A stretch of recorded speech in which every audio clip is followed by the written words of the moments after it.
खमंग मराठी चॅनलमध्ये आपलं सर्वांचं स्वागत. चला तर बनवूया 2 मिनिटात झटपट शिरा. कढईमध्ये तूप टाकून गॅस चालू करून घेऊ. त्यानंतर 1 वाटीच्या प्रमाणात रवा घेऊ. तो तुपामध्ये चांगला खमंग वास आणि रंग बदलेपर्यंत परतून घेऊ.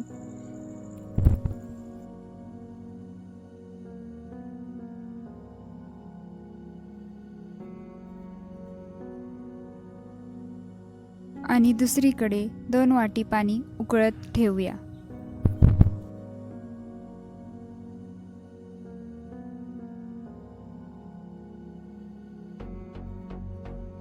रव्याचा कलर सुद्धा बदलत आलेला दिसतो आहे आणि पाणी सुद्धा उकळलेलं आहे. आता उकळलेले पाणी भाजलेल्या रव्याच्या कढईमध्ये ओतून घेऊ.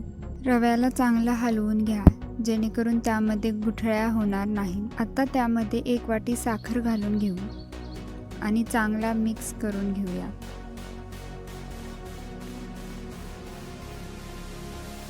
आता केशर भिजवून ठेवलेले दूध आपण रव्यामध्ये घालू आणि चांगले हलवून घेऊ आणि त्यावर 2 मिनिटं झाकण ठेवून देऊ.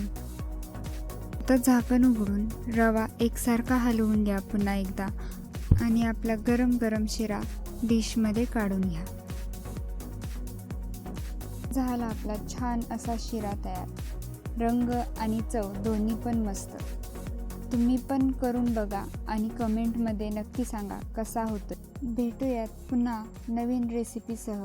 तोपर्यंत छान राहा आणि चवीने खा.